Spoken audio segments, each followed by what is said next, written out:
Okay, Kuyang Romel Toronto viewers, good morning. Today is Wednesday, February 12. Toronto time is around 9:40 in the morning. And we are here at Costco Tire Center. They're selling batteries and tires in Toronto.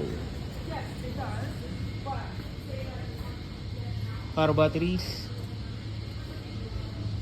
and tires,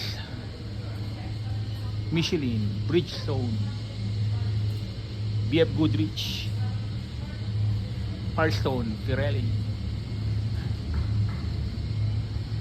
Michelin.